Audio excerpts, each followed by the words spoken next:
Hello दोस्तों, आज मैं आपको एक सच्ची घटना से रूबरू करवानी जा रही हूँ। एक शहर में गोमती और कीर्ति नाम की पक्की सहेलियां थीं। उनकी दोस्ती को देखकर घर परिवार वाले और पड़ोसी उन्हें दो जिस्म और एक जान कहते थे। अरे दोस्तों, आपका स्वागत है हमारे यूट्यूब चैनल भी एस हिंदी स्टोरी में।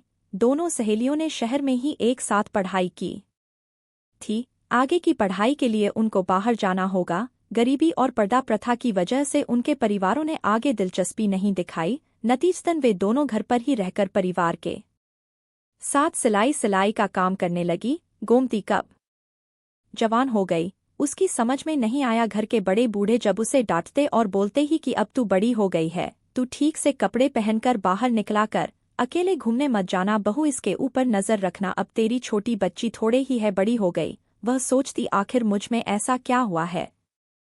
जब मैं कॉलेज जाती थी तब कोई कुछ नहीं कहता था। कीर्ति की शादी पास के शहर में हो गई और गोमती अकेली रह गई। दिल की बात कहने और सुनने वाला कोई नहीं। उसकी जिंदगी कैद के पंछी की तरह रह गई। सिलाई बुनाई और घर का काम करते करते उसका दम घुटने लगा। समय पंख लगाकर उड़ने लगा। जवानी गोमती को जिंदगी का मजा लूटने की दावत देने लगी। वह अंदर ही अंदर कसम सा आने लगी। जब वह जवान जोड़ों को देखती तो उसकी बेचैनी और बढ़ जाती। शहनाई की आवाज सुनकर वह जोश में आ जाती। गोमती के पापा, देखना गोमती को क्या हुआ है। उसकी माँ ने घबराकर आवाज दी, आया। गोमती के पापा ने कहा, बाहर अपने दोस्तों के साथ बैठे। गोमती के पापा ने कहा। वे दौड़े दौड़े बैठक में आए, जहां गोमती खली बैठी सिलाई करते करते बेहोश होकर गिर गई थी। तभी गोमती के पापा ने कहा, क्या हुआ बेटी, आंखें खोलो। गोमती की माँ, पानी लाओ, इसके मुंह पर पानी के छींटे मारो। रामदास इतना कहने पर उनके दोस्त भी अंदर आ गए थे।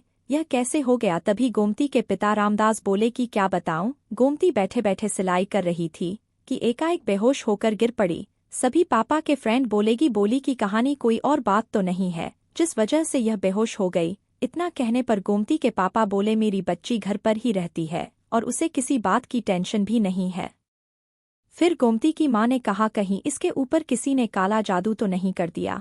तभी रामदास के दोस्त ने कहा, अगर तुम कहो तो मेरी नज़र में एक झाड़ू वाले बाबा है, तो मैं कल उनको तुम्हारे घर लेकर आता हूँ। रामदास ने हाँ बोल दिया। अगले दिन रामदास के दोस्त उसे बाबा को लेकर घर आ गया।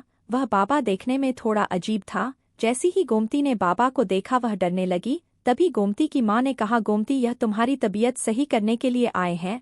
उन्होंने गोमती के पापा को अकेले में बात करने के लिए कहा। गोमती के पिता बाबा से अकेली में बात करने के लिए चले गए।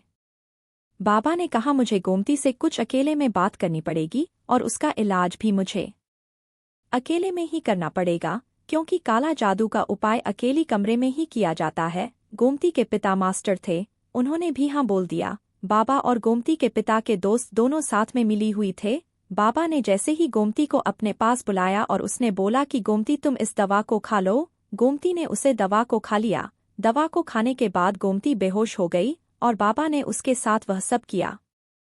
जब गोमती को होश आया तो गोमती के शरीर में बहुत दर्द हो रहा था।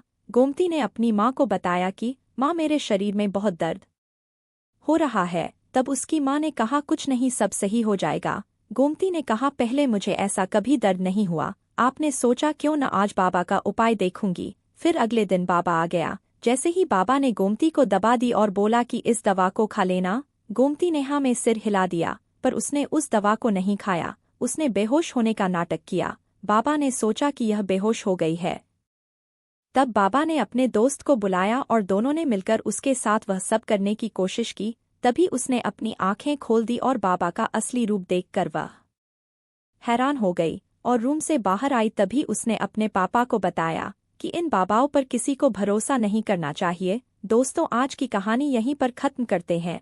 अगर आपको हमारी कहानी अच्छी लगी तो आप हमें कमेंट बॉक्स में ज़रूर बताएं, और अगर हमारे चैनल पर नए हैं तो हमारे चैनल को सब्सक्राइब ज़रूर करें। Thank you. मिलते हैं आपसे अगली वीडियो में, तब तक के लिए धन्यवाद।